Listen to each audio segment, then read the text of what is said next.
doing? It is Saturday night somewhere in the world. Welcome. Donnie, when is it halftime, by the way? Halftime is time for the chips, man. For the what? Chips, the chips and dip. The chips and dip. So when we think about the term halftime, what do we think about? We think about absolutely the ball game, right? That's right. Tonight's show is really important. It's a special show, and it's a unique show because tonight we're talking about you.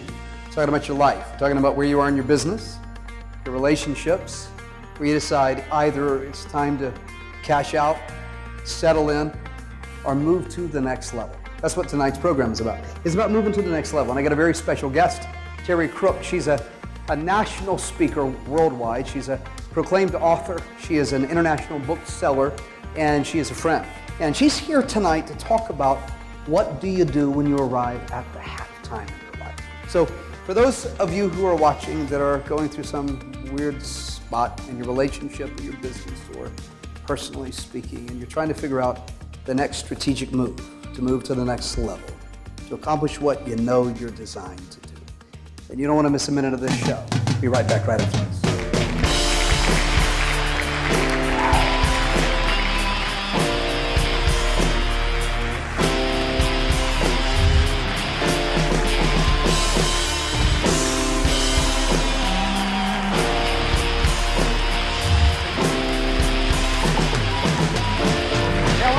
Back into the program. I'm Damon Davis.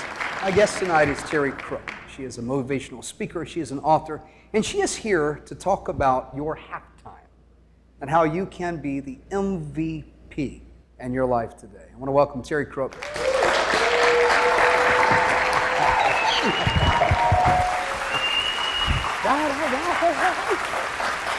How are you doing? I'm doing awesome. How about you? I'm doing great. It's so good to have you on the show. It's awesome to be here, and I'm loving this, Damon. I'm loving this. And then I looked over, and they were sounding good. I was backstage. Well, wait till the after party. Okay. Listen, I want to get into this thing because tonight's show is really important. There's a lot of people watching that they've lived the first part of their life. Yes. Maybe they just got started in business, relationship, what have you. And they feel like, okay, there's got to be more. Right. Right? Mm-hmm. And for some of us who are hitting that, midstream, we feel like we're at that halftime. And some of us think, okay, well, we've lived our best life so far. I beg your pardon. I beg your pardon, best too. is yet to come. That's right. That's right. And that's what you're all about. That's what I'm all about. So you wrote a book. It's called It's Only Halftime. I'm proud of you. Yes. And we're going to talk about that. So I know you, the viewer doesn't know you. Give us a little snapshot, if you would, of who is Terri Crook? Well, I'm the only legal crook on your show. But there were so many things that I wanted to do that I didn't do. I put off because I was focusing on my career. I focused on my parents because they had some health issues and they passed on. And I said, now it's my time. Got it. And I'm loving every minute of it. Got it. So you wrote a book, It's Only Halftime. What are you hoping to do with your organization of empowerment? Yes. And help people walk through what they're going through, whether it's personal or in a business or what have you? What led you to this? Well, after I used my own life as an example, and that's why I wrote about it, because I was so embarrassed. But then after I found the lessons and build up my confidence again, I wanted to help other women. And I was so surprised when I wrote the book and I did my first workshop, there were women out there crying because they were actually sitting in the same position I was in 8 years prior. Wow. Okay? And so I said to them, I will be your accountability partner, because that's what I did. I got an accountability partner. And when I established my game plan, I shared it with my accountability partner, and I would put different accomplishments that I plan on making. And as I made one, we did little small celebrations. Got it. And as I made the second one, I would go back to my accountability partner and share it with them. And so I kept doing that until I had completed each and every goal on my game plan. Got it. And you talk about that in the book. I sure do. So what are you wanting people to discover about what the future holds for them? Because you say some interesting things. For people ready to get their second win, you talk about. You're helping them move out of their comfort zone and into their I love how you say it, their calling zone. Yes, yes. So once I went through this, I realized that this was a gift that I had in helping people. I was working for the federal government, and yes, I was serving, and I love to serve. But then I started looking at myself and where I was in life, okay? Because here I am. I was in my late 50s, even though I told everybody I was in my 30s, okay? But I was in my late 50s. It's only a number. It's only a number, yes. And so I looked at that, and I said, if I can do it, I need to help others to do it. And that's what I did. Yeah. And so I used my own life as an example, and I realized I was a credible witness for others. I had to go through this so that I could help other women. And I'm finding that there's so many women out there, age 40 and above, who want to live their dreams, but they don't know how. Sure. We're going to go to a quick break. We'll be right back right after this.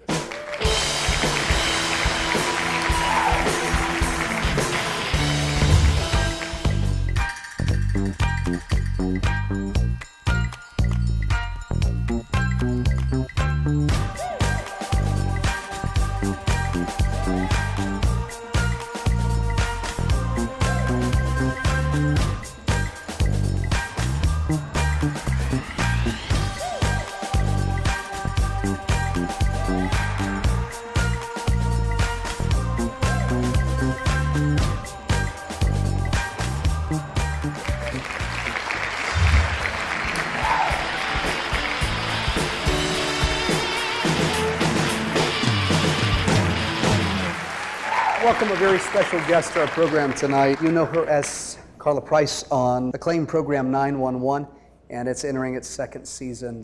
Coco, I want to welcome her to the program. Coco, welcome to the show. How you doing? Hey. Hi. How are you, darling? Darling, so thank you very much. You must be from the South. I am born and raised, Virginia. Born away. Yeah. What yeah. part? Newport News. Oh, come on, I'm from Alexandria. Oh, okay. So you know the DMV. Do I know the DMV? Yeah. I was raised My first in the DMV. job was there in Arlington when I graduated You're college. kidding me. No lie. Well, let me just tell you, we're so proud of you. Oh, thank you. I mean it, and shout out to the ATL, everybody that's watching the program. You know, you really have made a mark in history, if I can say that, because you've been attached to some power brokers that defied the rules of industry. Yeah. Tyler Perry. Absolutely. Absolutely. He said, you know what, we can do this different. And he defied the rules. He did. Now, he did. he respected the rules, he worked with the establishment, but he wrote his own playbook. Exactly, he did. And, I mean, and you worked with him. Yes. Tell us about that just a little bit. You know, that was an incredible experience. We did 6 seasons of Tyler Perry's For Better or Worse. You know, working with such a great cast: Tasha Smith, Michael Jai White, Brad James, Jason Olive, Crystal Oh, yeah. Stewart, Kiki Oh, yeah. Haynes. Wow. I mean, you know, we became like a family. We still keep in touch to this day.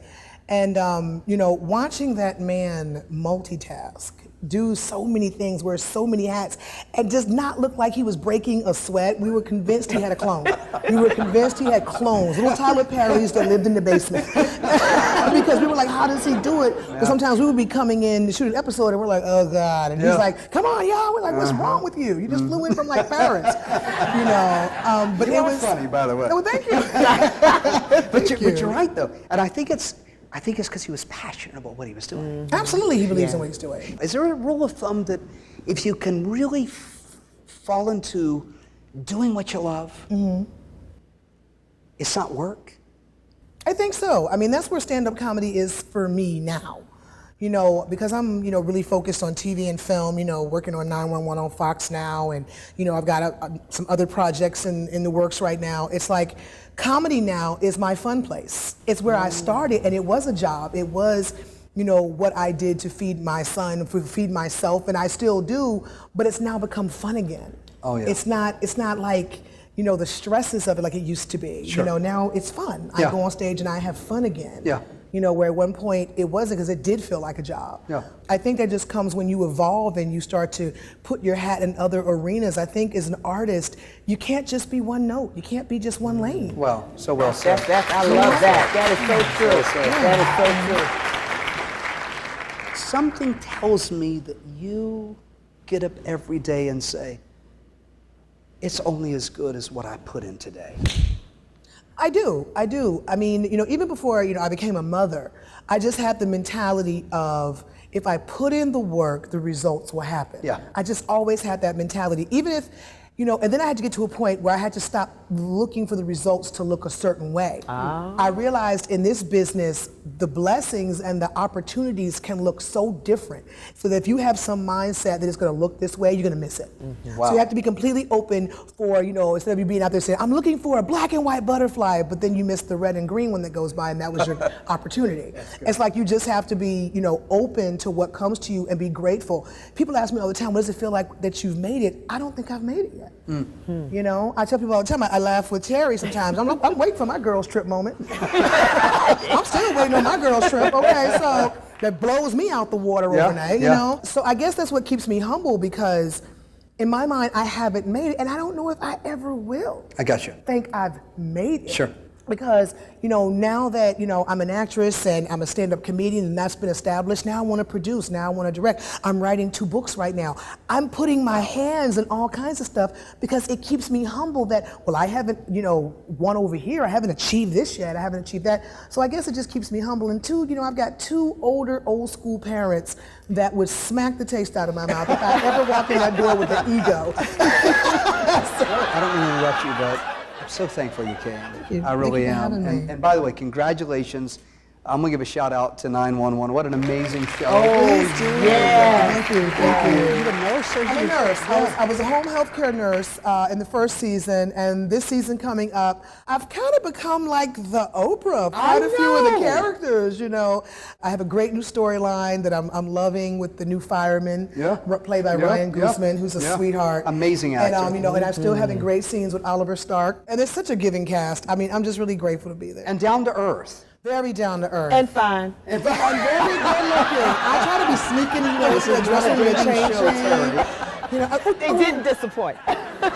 Let me ask you a question, because we're here to talk about It's Only Halftime. We have Terri Crook, who's an amazing author, motivational speaker, and Terri, so happy to have you tonight. We've had some good dialogue surrounding the subject of, and you will appreciate this, you get to a place in your life or your business, right, where you can lose the fire. You can stop dreaming. You can retreat from the battlefield. And I'm just going to say it like this. You can settle in, right? So maybe some health crises hit you, or the relationship fell apart, or the business fell apart, what have you. Or maybe you just got to a place where you said, you know what? I just can't do it like I used to do it. Right. Was there ever a point in your career where you hit crossroads, where you said, I can go this way and settle, or I'm going to turn up the heat. I'm going to be everything I can be, regardless of what I see, because I know there's got to be more. Were you ever there? Yes, twice. The first time was in 2005. I had just moved to LA 2003, and I was really getting a taste of the Hollywood hustle. And I panicked because the competition. You mean like, what, nervousness or fear? Or? It was all of the above because I started going into rooms with people that I looked up to. Yeah. I realized I was auditioning with people that I had watched on TV. Wow. I'm sitting across from major stars and we're auditioning for the same role. So I'm like, I don't have a shot, Wait, hold on.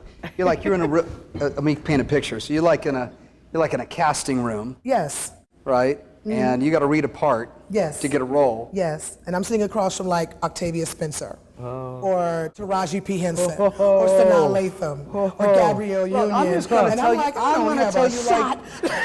I'm going to tell you right. Congratulations. Look, I'm going to tell you right now, if I'm sitting in a room wanting to audition and Robert Downey Jr. says, I'm going to just quit and leave and go home. But you didn't. I didn't. Because you said, why?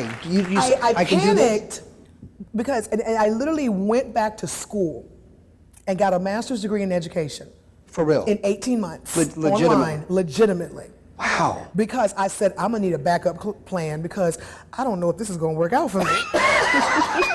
And I figure you can always be, excuse me, Miss Crabtree. Yeah. You can always teach. Yeah, You know, yeah. you can just teach till you die. Right, Yeah. right, right. And so, You gotta have a plan B. Right. That's you it, know, right? I mean, well, I feel you should. Yeah. Because there's too many people. I don't want the sleeping in my car under a bridge story. I don't for success. I'm sorry. If that's what it takes, I'm just not going to have it. Right. You know, I like a roof over my head. I got you. But then I had like an epiphany and realized, well, why do you think you're not good enough to be in this room with them? You are. That's why you're in this room Yeah. with them. Wow. And then I had another crossroads. Both of my parents became kind of ill. I was living in LA. My parents are still in Virginia. And I upped and out of like nowhere decided to move to Atlanta. I wanted to be closer to my family. I felt I needed to be closer to my family. I was fresh out of a marriage, you know, just freshly divorced. I needed to be closer to people who called me by my real name. And I just up and left LA and moved here. And so during the time I was here, you know, I was going, wow, I can actually thrive here, you know, because, you know, in LA you survive. Yep. But here you can thrive. Sure. So I was like, okay, but then Hollywood kept a calling. She kept a calling. I was Yeah. back and forth, back and forth, back Yeah. and forth. And then finally it hit me, okay, she's not done with me yet. So now like my moniker on hashtag is Bi-Coastal Mommy. Well said. You know? And you are a Yeah. bi-coastal mommy, but you're getting it done. I am. I have a And- great village. And you are so well said. I have a great village. They say we're only as good as the people we surround ourselves with. That's I've been right. blessed. That's right. Yeah. I like to say, surround yourself by people that have something to add to your life. Amen. You know, we carry some stuff around, and this is not a warrior's cry to you to say get rid of folk in your life. I'm just saying, I believe in the law of multiplication and division. Absolutely. Right? And subtraction. Yes. I just So- feel like if someone leaves your life, let them. Yeah. I mean, we You know? should be adding people to our life that add to our life. Exactly. So you know Terri, Yes. that's she's my the real deal. Yes, absolutely. And she's written this amazing book, It's Only Yes. Halftime. And I love the tagline, your playbook to your second win. Thank you so much for being here. Thank you for having me. Absolutely. Thank you. All right, we're going to go to the break. We'll be right back with more of Terri Crook, and It's Only Your Halftime. Yes.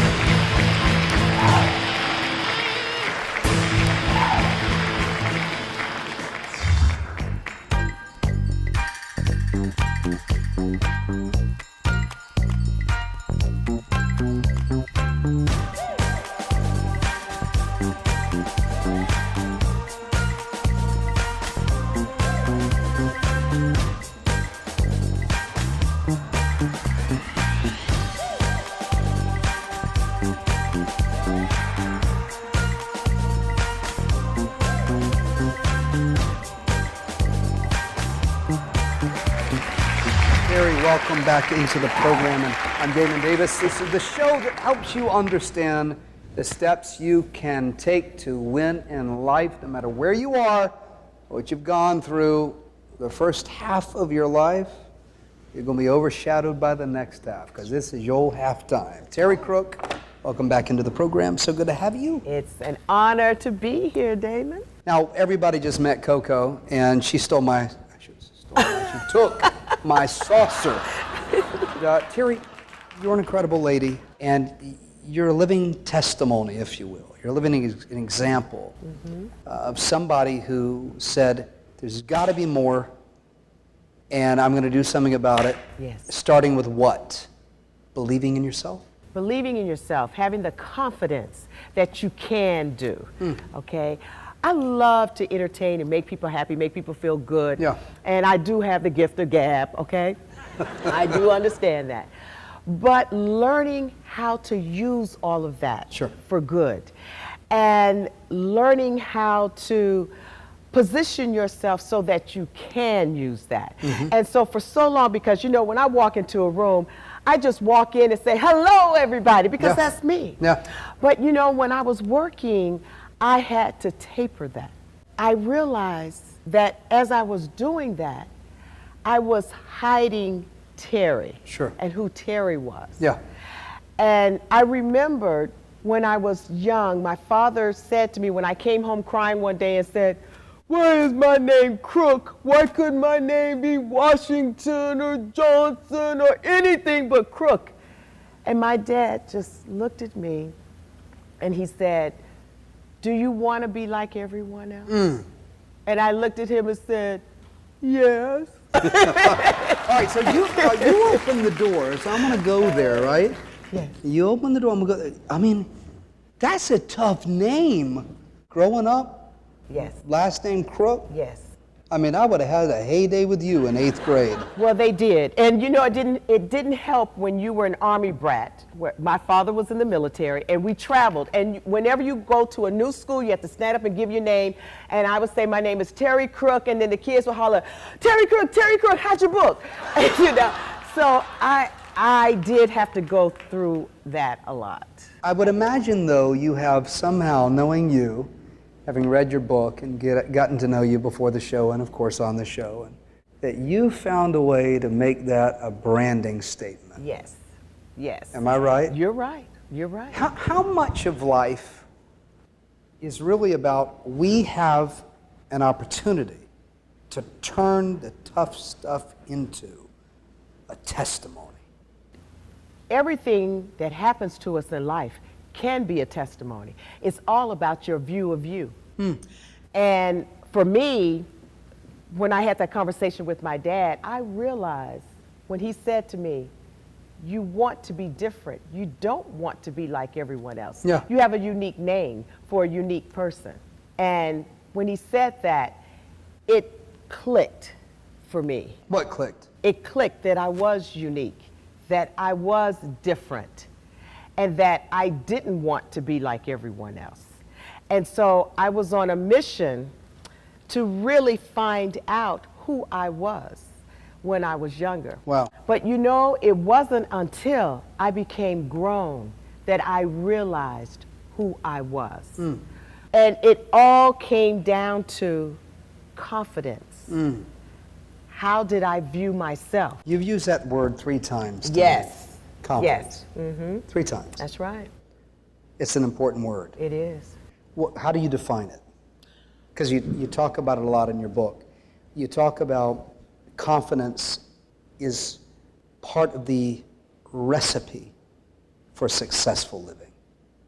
What does that mean to you? Confidence. Believing in you, believing in your gift. I feel like if you believe in your gift will believe in you. But you have to believe that you were placed here for a purpose. That's when you start getting that confidence, because you realize that you were born to do what you're doing. What you were designed to do. What you were designed to do. See, what happens is, during the first half of your life, you're learning. It's like you're in school, and you're learning everything that's going to prepare you for that second half. The first half, in the words of Dr. Gwendolyn Goldsby Grant, she said to me, Terri, the first half of your life is just a dress rehearsal. The second half is when you really live it. Wow. And I felt that way about when I wrote this book, because I felt that's where my life was going. What you just said was profound. That the first half of your life, that could be the first half of your business, first half of your marriage, That's right. whatever it is, the first half of the thing. And you look at it and you say, wasted my time was robbed, whatever that was, leading up to this moment right now, this defining line in your life, it was nothing but, how did you see it? A dress? Dress rehearsal. Understand that just because you're 40, 50, 60, Yeah. it is only halftime. If you have that dream, you can realize it. It is only halftime. And as I always say, you are still in the game. Terri Crook, it's only halftime, your playbook to your second win. I love this. A life planning guide and journal. Terri, you have a TV program that is you've been producing, and I want to just take a moment, if we can, and share a little bit about that with the viewer, because I think it's pretty exciting, and congratulations to you. Thank you. Yes, it's about It's Only Halftime with Terri Crook, and it's geared towards women age 40 and above who have giving up their dreams because they either got married, had kids, focused on their careers, or they were lucky enough to be able to take care of their parents. Yeah. And so this is a show where we bring women on who are actually sharing their most valuable player success stories, and also those women who are sharing their halftime reports to show you that it is only halftime, you're still in the game. Yeah. And so the show is clearly to inspire and move women to action. And we have so much more with this show. So you gotta tune in because it's really gonna be exciting. And we just happen to have gotten a clip from the producers of the program. If you would allow us, I'd like to just play Oh, yes. just a minute or two of the show. Please do. All right, so watch this, and this is It's Only Halftime, your new program. Yes. And we'll be right back right after this.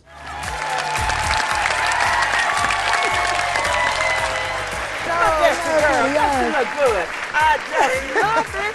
It's time for us to start thinking about what we want to do Absolutely. because it's only halftime and we're still in the game. I know that's right. I know that's right. I'm loving all these little connotations. Okay. To God be the glory. Terri was really very instrumental in encouraging me to do my writing. I'm saying Terri as though you don't know who Terri is. You were very instrumental, okay? Thank you. Been down and bucked that before. It's been years and I'm back for more. Things have changed but remain the same. See life's about the journey, not just making money. When I'm down, I'm picked up again. With good times and good lives with friends. See, you can't live your life by yourself. Need a little help from someone else. Terri, thank you for being on the show. We'll see you next time. And to you, our viewers, go make your mark. See you next time.